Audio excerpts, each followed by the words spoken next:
जल्दी से एडवोकेट निखिल जैन, ये वोट चोरी इसमें एग्जिट पोल में तो नहीं हुई? अशोक जी, आपने बोला कि एग्जिट पोल जो है वो हवा का रुख दिखा देते हैं। बिल्कुल सही बात है मेरे हिसाब से। हवा का रुख लेकिन दिल्ली में अलग होता है और पटना में अलग होता है। आप तो जानते हैं कि 2 महीने से मैं पटना में था, बिहार में था। बिहार के कई अलग अलग जिलों में गया, बहुत सारे पत्रकारों से बात करी, बहुत कार्यकर्ताओं से बात करी, कांग्रेस के भी, बीजेपी के भी, और बाकी आम जनता जनमानस से तो बात करी ही। और एक चीज, जब भी किसी की मेरी लोग जाहिर सी बात है सवाल तो पूछते ही रहते हैं कि आपको क्या लगता है कौन सी पार्टी जीत रही है। अब first of all I will not claim to be a know it all. मैं ये नहीं बोलूंगा कि मुझे जो पता है वो एकदम सही है, लेकिन मेरा जो एक अनुमान लगा लोगों से बात करके, शायद आपको भी मैंने पहले जिक्र करा था, वो ये था कि जो लोकल पत्रकार हैं, जो लोकल राजनीति की जानकारी रखने वाले लोग हैं, चाहे वो किसी पार्टी के कार्यकर्ता हैं या समर्थक हैं, उनके हिसाब से तो कड़ी टक्कर थी। और दोनों ही गठबंधनों में एक कड़ा मुकाबला था। कभी वो बोलते थे कि एनडीए को एज है, कभी लोग बोलते थे इंडिया अलायंस को एज है।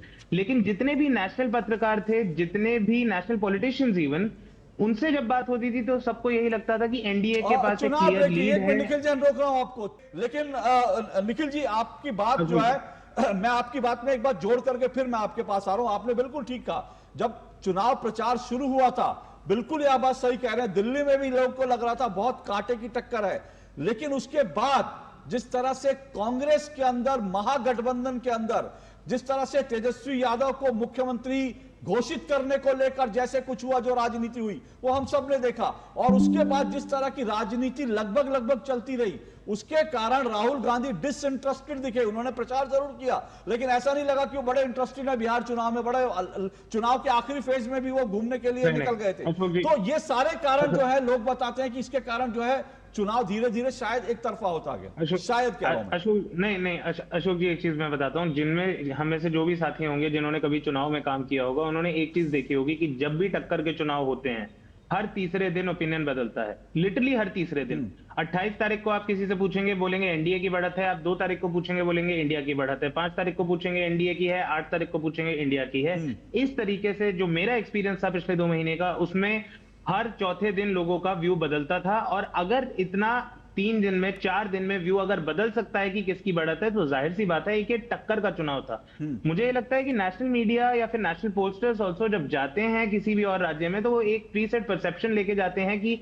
एनडीए अलायंस का शायद जातिगत समीकरण उन्हें लगता है बेहतर है। और क्योंकि सबका ये मानना है दिल्ली में बैठकर कि बिहार केवल जाति के आधार पर वोट देता है, इसीलिए वो पहले से ही एक एज और एक प्री कंसीव परसेप्शन, जिसे हम कॉन्फर्मेशन बायस बोलते हैं, उसके साथ जाते हैं। और शायद इसकी वजह से जो आउटकम्स हैं, जो उनकी स्टडी है, शायद वो कहीं ना कहीं एक लिमिटेशन करती है। राष्ट्रीय नेशनल जो जर्नलिस्ट होते हैं, इतने भी खराब नहीं होते कि वो अपना प्री माइंडसेट लेके जाते हैं। वो हवा का रुख भी भांपते हैं। अगर माइंडसेट ही होता तो जाएंगे क्यों भाई, ये तो बता दो।